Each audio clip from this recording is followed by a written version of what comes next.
right, so it looks like we have some people coming in here. A few people. Is everything set up? Okay, so where we're at is we're done basically. Like all that's left is for you to take the exam. So what I will probably do shortly here, unless I'm getting a bunch of great questions on the YouTube stream, is I'll close down the YouTube stream and then just hang out in Zoom and answer people's questions that they need answered. So the practice test should be up and working. As far as I know, is that right? I think it's up and working. Let me double check here really quick off screen here so I don't accidentally show grades. But I believe that should be up and running. It should be released. And then starting tomorrow, you'll have an actual exam. And then you'll take that exam and then you'll be done. Okay, so a question was sent to me. Okay, let me grab that in just a second. I got to do it off screen so I'm not showing email. But okay, let me take a look at that. And let's see. And there no questions on the. If there's any questions from that practice tests, just go ahead and let me know about that.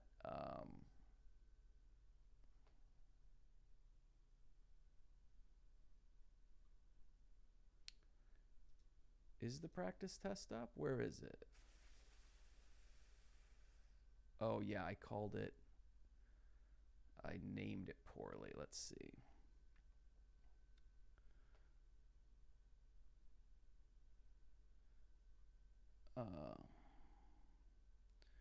Okay, did I mess something up here? Is this the wrong?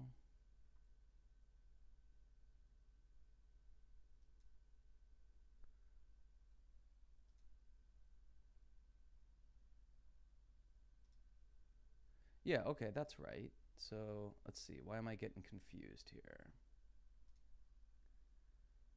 And I've got one for Math VO. One as well. Okay, good. They're both there. Okay, good. So both the tests are available like they're supposed to be. Okay, so let me pull over off screen so I can check the email. Okay, what do we got here? Let's see.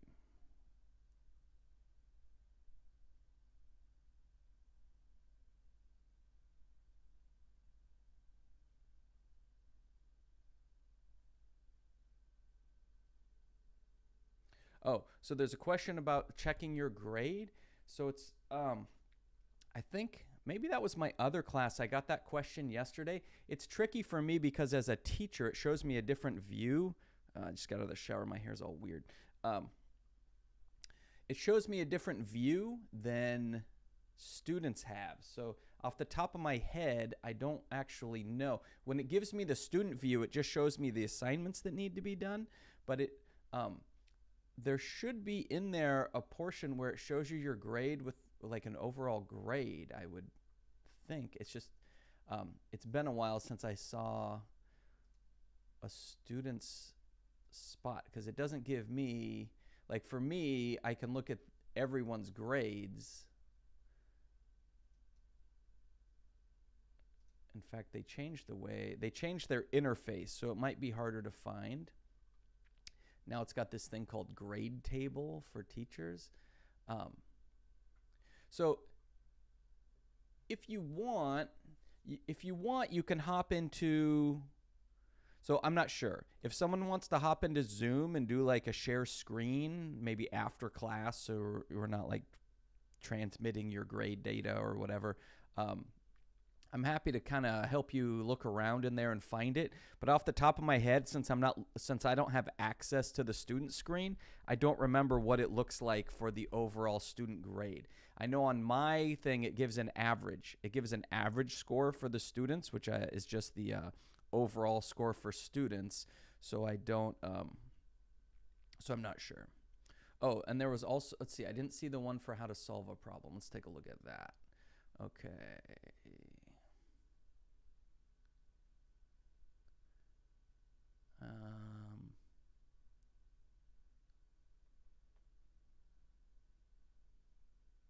Oh, here it is. Man, I got a lot of emails. I haven't sat down and looked at my emails yet. I have a bunch from my my students whose stats final was due at midnight. I have a lot of, well, like numerous emails between midnight and 1 o'clock a.m. of panicked students trying to turn their stuff in late. That'll be disappointing for them. Disappointing for me too, but it's harder for them. So let's see. Here we go. I think I found the email. Let's see. Can you please show tomorrow during class how to solve this problem? I don't understand how to get the answers. Profit gravity. Okay, let's take a look.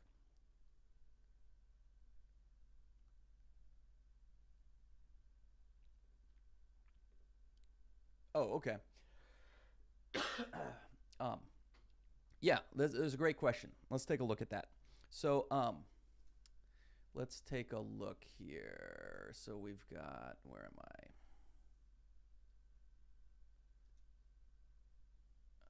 Let's go here to student page. Let's see, math 3. And this was the, yeah, so this problem was a little bit different than most of the ones we solved. So it's fine the way that it works, but it takes a little bit of working on to get it to go right. So let's see if I can find where that is. The Zoom meeting should be working. Nobody's in there, but the Zoom meeting should be available. I'm in here. There's no waiting room. Should be working right. So someone's saying the Zoom meeting's not working. It should be. Unless there was an update and some kind of weird setting got changed again, it should be up and running. So try it again. Let me know if it's not coming out right. And I'm trying to figure out. Let's see. Let's find this problem. This is from... And was that from the practice test or was it in a different assignment? I'm just trying to find where I had the...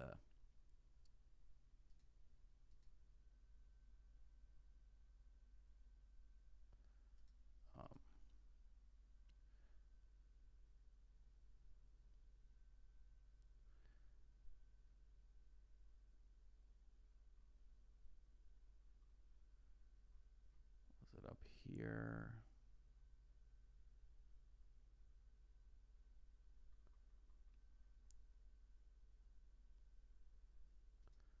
This one. Oh, here we go. Okay. Okay. That's okay. I found the type of problem. Thanks, Anne. I think I found it here. Okay, it's weird. It's saying so. What I'll do is I'll turn off the Zoom meeting that's currently taking place, and then I'll restart it. So if you're trying to get into the Zoom meeting, just give me a second. I'll end this one and restart. I don't know why it's not working, but so let's see. Start meeting. And let's see, unmute. Security. Waiting room.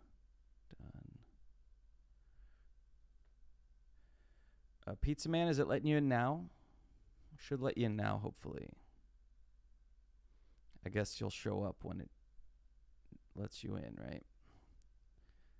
So that's how I would know. It's weird that it's not doing that.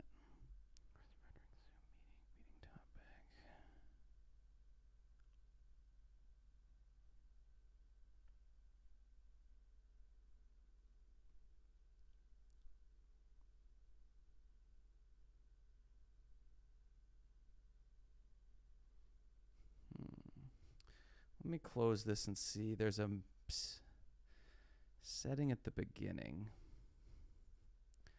Let's see. Oh. Yep, it changed some settings. Let me see. It's that same thing that happened a few weeks ago where it changes this setting on you and it doesn't tell you. It's weird that it would do that too because it's kind of an important setting. So it's weird that it just would change on you. So let's see.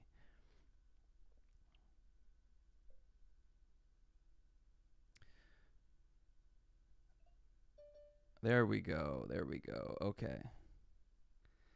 And letting people in. Okay, there we are. That was weird.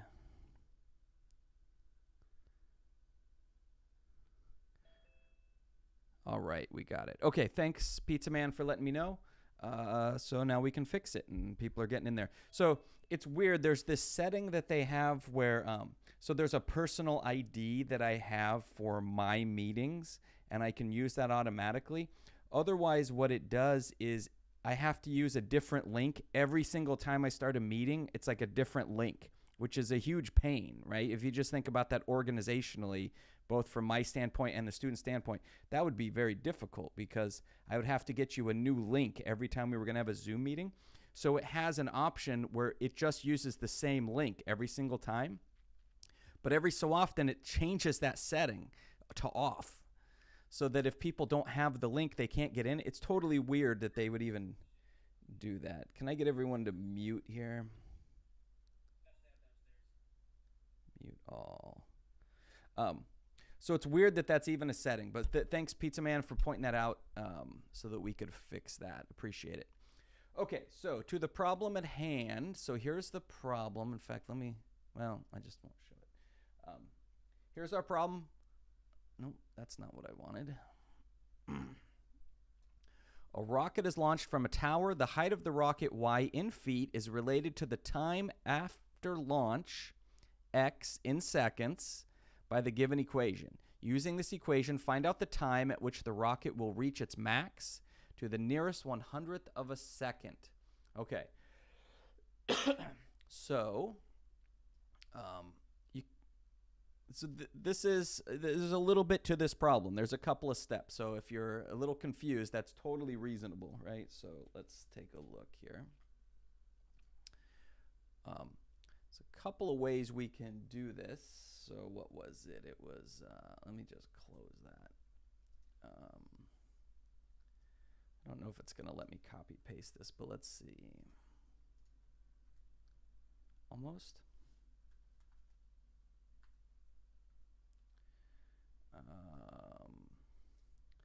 Let's change the y value.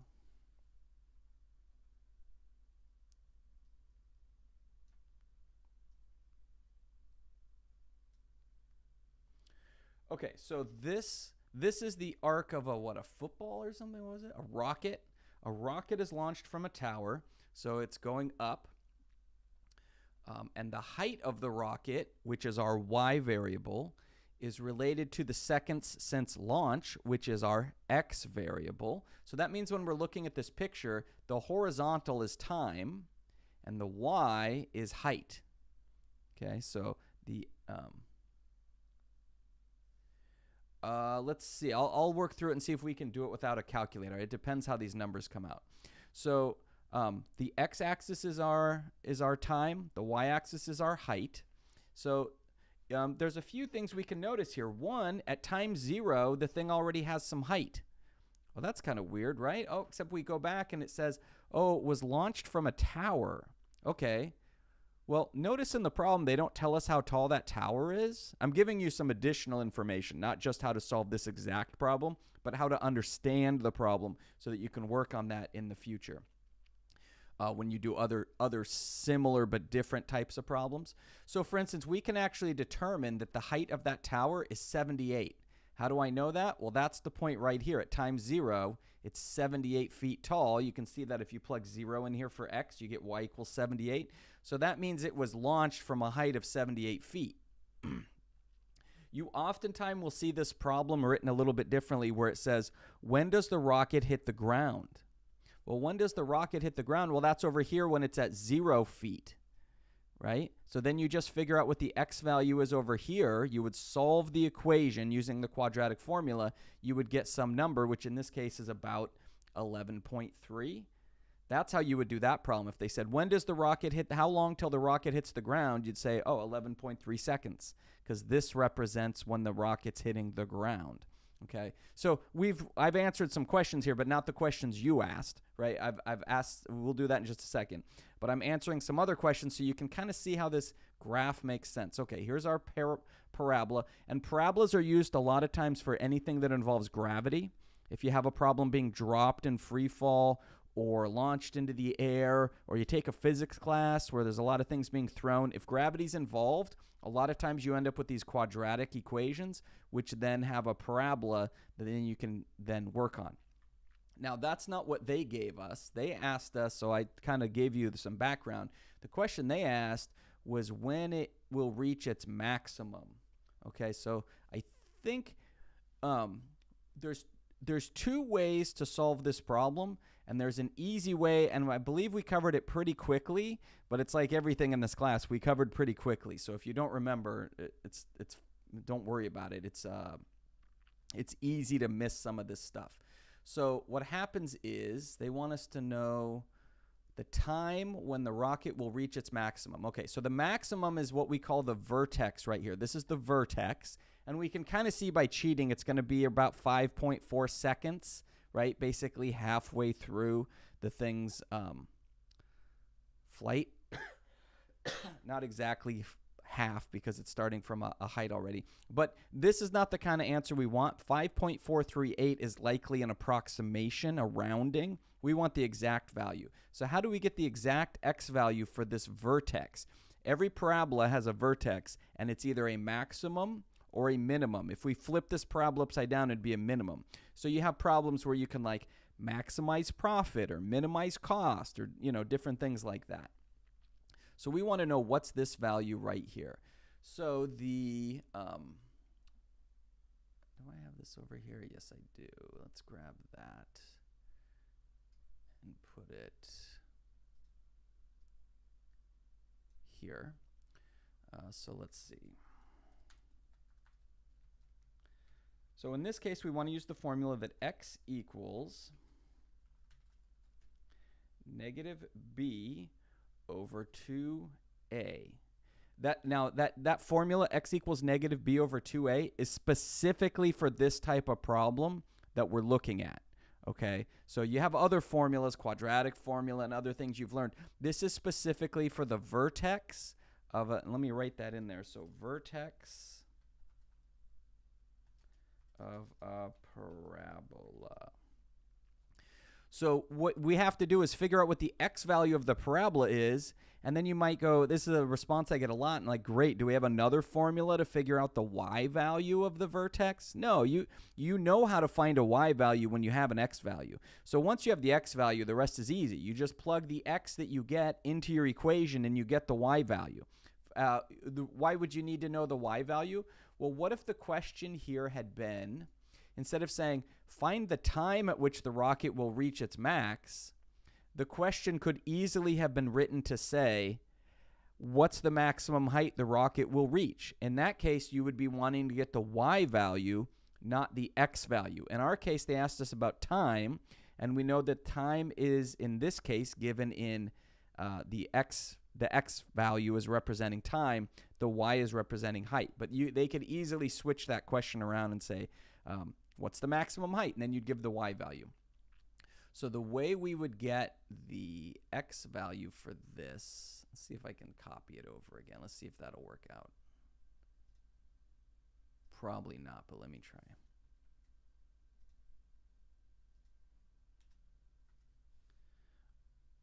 Oh, it did copy nicely, actually. Stuff doesn't usually copy into LaTeX coding, but that's convenient when it does. Okay, so here's the formula we're looking at. So your A, B, and C are the same way that you do it for the quadratic formula. In this case, we don't need the C, we just need the B and the A. So that would be that B equals negative 16. No, sorry, that's A. A equals negative 16, and B equals 174. Okay, so it's just like the A and B for when you're doing the quadratic formula and you figure out what your A and B are. So for us, then, negative, let's see, we want the fraction, negative B over 2A will be equal to negative 2, no, negative, so we've got negative 16 over 174 times 2. Let me double check I got that right. So, right. So I took negative b over 2a, and I've just plugged in my b is negative 16, and it's negative a negative 16, which is going to become a positive 16 here.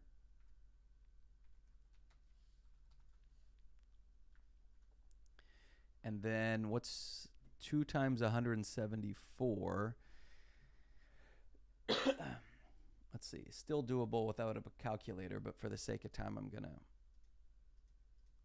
4 times 2 is 348. Okay, so 348.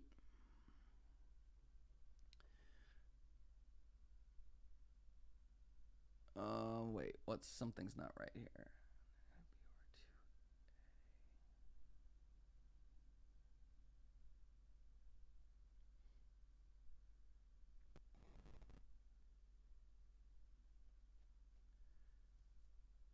What's not working?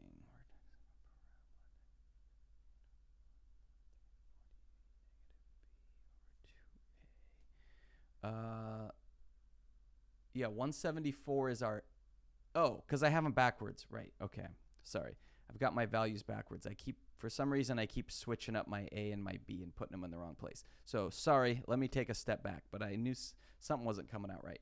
So our B is 174, so this is negative 174 all over 2A, which is negative 16. There we go. So negative B over 2A. Okay, yeah, that looks right. So this becomes the negatives cancel out, and we get 174 over negative, well, and then it's going to be 32, right? 32, which still is not, doesn't seem right. Oh yeah, that's about right. So if we have 172 divided by 5, no, 172 divided by 32 is 5.375. Let's see, is that a rounding? That should be the actual value. So about 5.375.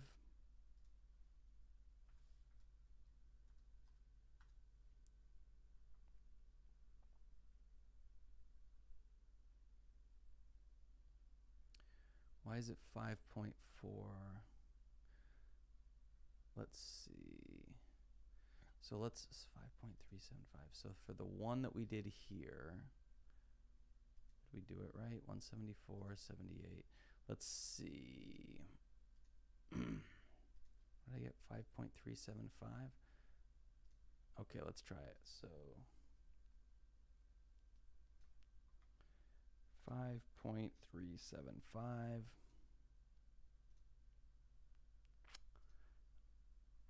What did I do wrong? Oh. Sorry, I can't seem to hit any of the right buttons today. 170, I divided by the wrong thing. Divided by 32. So 5.43. They want us to go, so if we look closely, they say they want us to go to the 100th of a second. So tens, hundredths, so it's going to be 5.44 if they want us to do that. So let's try 5.44.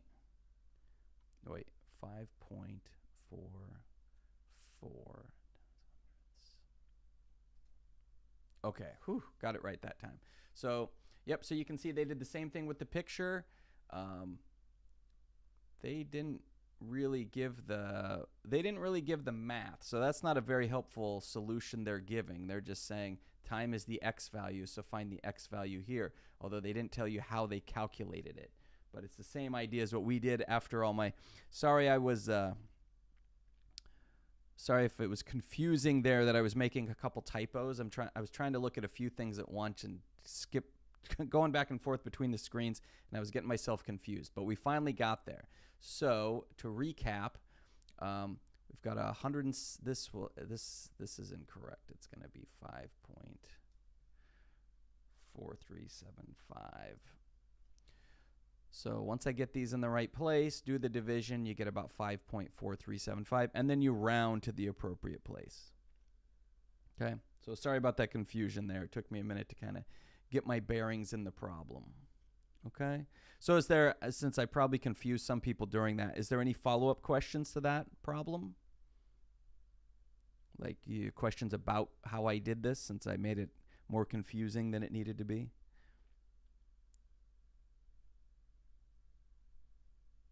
Yeah, okay, good. Okay, everyone's cool. Okay, so other questions I can look at or answer?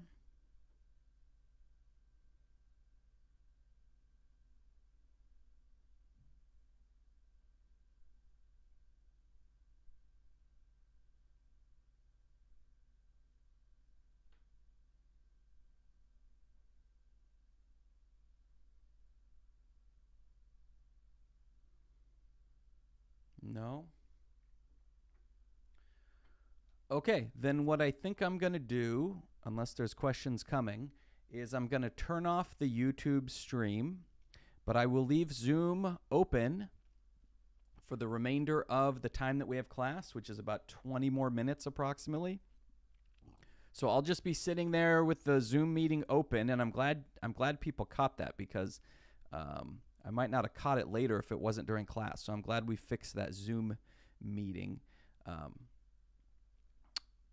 Feel free to hop into Zoom and ask me questions. Okay, logarithms quadratic. Let's see. Does that two different topics that you're asking about? Let's see. And I want to make sure I don't expose anyone's grades. So let's go to teacher account.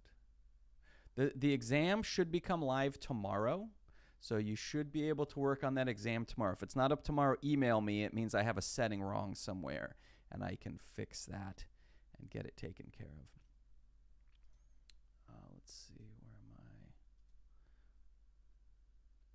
Yes, all homework, I believe, is due tonight at midnight. That includes all late homework and everything like that, yeah.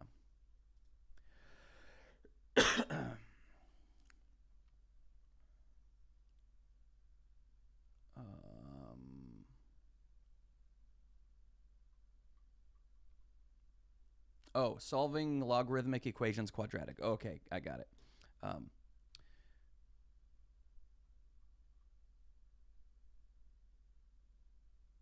Solving logarithmic equations that are quadratic. Okay, so let's take a look at this one. That's a good question. So let's jump over to here, and I'll show you what we're looking at. Okay. Right. Okay, so this is, we want to solve. Our goal is to solve, so solve log base 2x of 2x squared plus 8x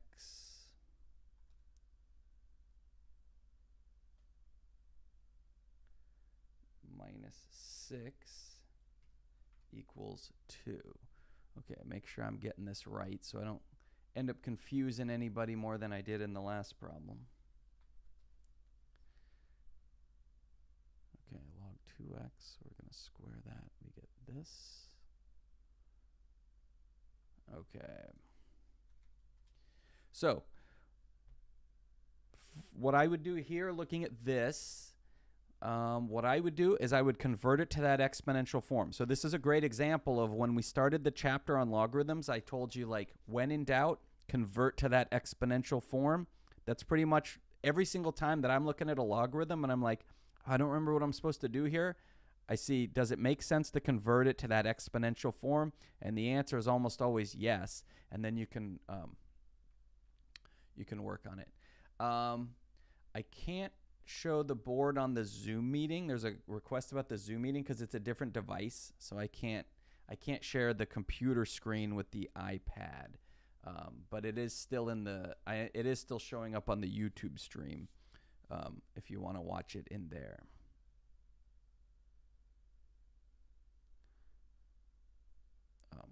Okay, so then what I would do is I would make this. So converting that, this is my base. The 2x is my base, so I have 2x squared equals 2x squared plus 8x minus 6.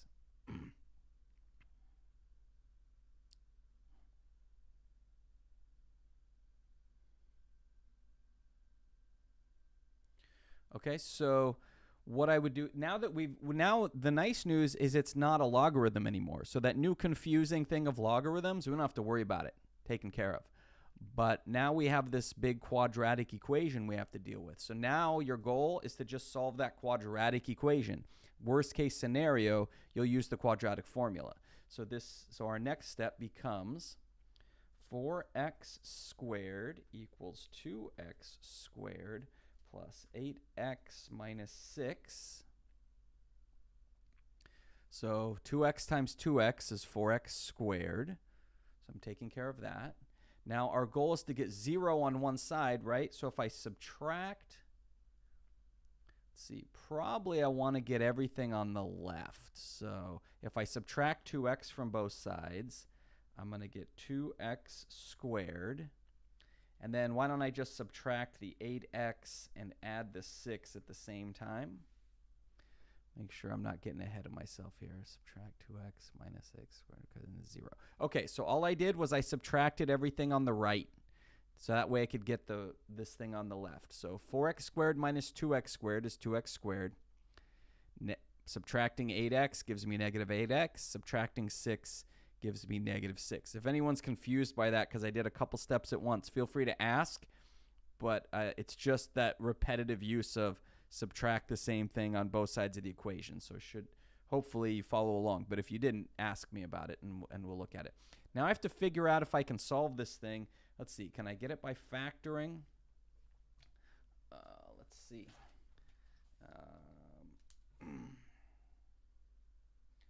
What would it be? It's going to be 2x and x. It looks like it's going to be minus and minus. So that, and then what? 3 and 2. Okay, I think we can get it with a 3 and a 2. That would give us 2x squared minus 6x squared minus 2x plus 6. Okay, I think we got it. So luckily it was factorable. If it wasn't factorable, you fall on the quadratic formula. But in this case, I don't think we have to. So this is going to be 2x minus 2 and x minus 3. Let's see. Make sure that looks right. Oh, I could have factored out a 2 a minute ago anyways. So actually, let's just go ahead and rewrite that. I didn't recognize there was a greatest common denominator, but I'll make sure I'm doing it by the books here. X minus 1, x minus 3. So then when we set these factors equal to 0 and solve, we're going to get x equals 1 and x equals 3. So let's just see if that's right. Where was that problem? So if we go 1 and 3. Yep, there we go. We got it. And see how they color code it so you can see where the pieces are going? The 2x is your base. This is your exponent. And here is your answer. So the exponential form is much more familiar to us than the logarithmic form. So then you just do that. And then you get the thing factored and solve. So the newest part here is just that conversion from logarithmic form to exponential form. But once you do that, it's like a last chapter problem from like our last chapter where we were using quadratics. Actually, I guess technically it's from a couple chapters ago, but you could use the quadratic formula to solve it if you wanted to. You just don't have to because factoring is a little easier. But, you know, getting the quadratic solved for is the best part. How did I get from... How did I get from 4x squared to 2x squared? So when I have the 4x squared on one side and the 2x squared on the other. So what I did is I subtracted 2x squared from both sides of the equation. So it's just that combining like term step where I subtracted subtract the 2x squared from both sides. Okay.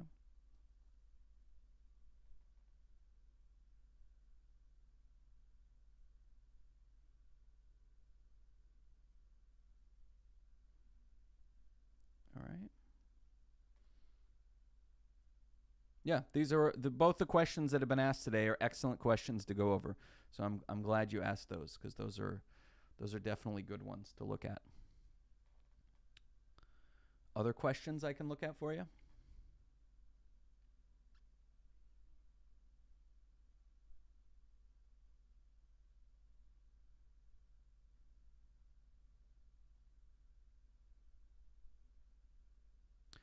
The test, I'm going to create it after class here, and then I should have it set to open at midnight.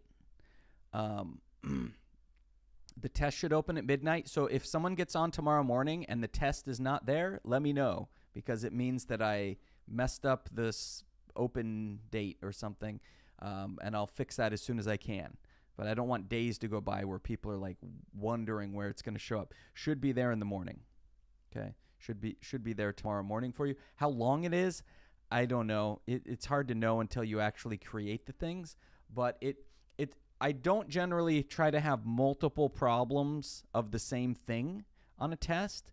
Like, now it depends what, like, you will have multiple factoring problems, but I'm not going to give you 5 factor by grouping problems. I never really see the point of that. If you can do 1 factor by grouping problem, you probably can do 2. So why would I give you 5, right? So I generally will pare it down so at least you're only doing 1 of each type of problem. And then probably I'll have to look at it and decide. I'll probably just eliminate at least a couple of things so there's at least a few less problems over on. How much time will it take? That's kind of up to you. I mean, I see a huge range of students and how long they take to take tests. I mean, I have students, when we're in class, I'll have students take an algebra test in 25 minutes, and some students are still, especially on a final, they'll still sitting there 2 hours later, some students trying to take it. Now, those are the ones that they're not usually getting much done in that last hour or 45 minutes. It's usually more like, what they want to, just hoping they can sort of get a few more points, which is fine. There's nothing wrong with that. But yeah, as far as how long it's going to take, that's sort of up to the individual. But I wouldn't expect it to take you if you're working on it more than 2 hours, I would be surprised. And most of the time, people don't spend more than an hour on my finals, so it kind of depends. Got to do a few word problems in there. I got to throw those in there just for first of all, they're good problems, but also, for when things are scrutinized, I can say, no, I test people on word problems as well. Okay, so yeah, the test will be open tomorrow, and if anyone has another question they want to see looked at, feel free to throw it into chat there. Otherwise, I'll assume that we're sort of getting to the point we're wrapping up. There is a time limit. Where did I just see that? Oh, that was weird. I was looking on one screen. It didn't show up on the other screen for a second. There is a time limit once you start it.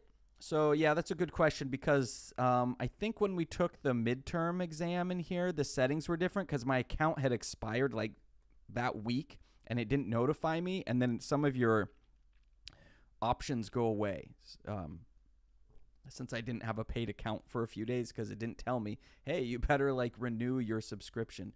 But yeah, so you have a few days over which you can choose to take the test. But once you start it, I usually give at least 5 hours because I don't want, people to be under the gun and think, oh, I got to do this in 45 minutes. And then, they kind of panic and go into panic mode and stuff.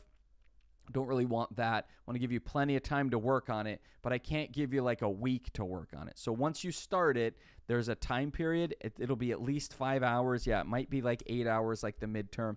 I'll just have to see what I think when I'm taking it. So, because I want to make sure people have time in case you start it and then your power goes out for an hour. that, you're not like, oh, well, what am I supposed to do? Like you have some time to figure out, well, I need to get to the library and finish my exam, or whatever it is you need to go. I go to my friend's house and use their Wi-Fi to finish my exam, or whatever it is you need to do to kind of wrap things up. So yeah, you'll definitely have plenty of time to sit down and do the whole test in one sitting. Now, if you try to do part of the test and then go to work and then come home, then you may be out of luck. But if you sit down and give yourself some time, you should be able to finish it. Yeah.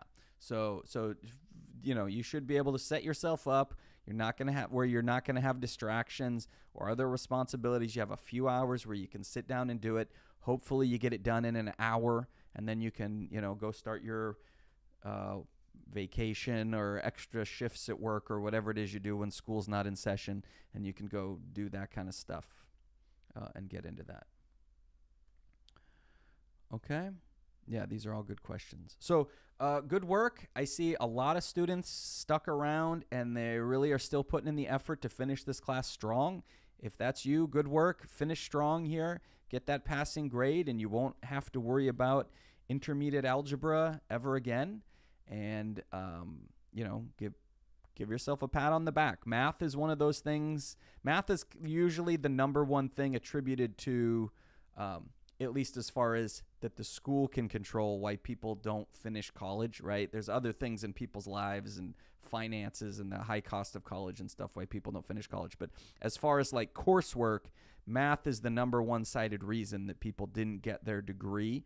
So finishing a math course successfully is a good sign for you eventually meeting your goal educational wise and getting, whether that's a degree or a certificate or whatever you're doing. So that's good. It's good to see people successfully moving through the system towards their educational goals. So good job. I was impressed with the way this class handled itself. By and large, people in this class were very mature and responsible. That was not the case with all my classes. So it's just nice. It's just nice when you come to a class and everyone's kind of going to more or less act like grown-ups and be mature and responsible and stuff like that. So so good work. I'm going to switch over to Zoom now, and there's still some time, and I'll just leave Zoom open. As long as people want to talk to me, I'll leave it open, because there's there won't be much communication after this. So if you care to talk to me, ask me some questions, whatever you want, feel free to hop into Zoom. Otherwise, good work, everybody. Feel free to email me if you have a question between now or some kind of difficulty if you're having a concern or difficulty with the final exam. Otherwise, good semester, everybody. Finish strong, and be proud of the work that you did. Okay. Yep. Thanks, everybody. Really appreciate. This was an enjoyable class to teach. So, okay. Thanks, everybody.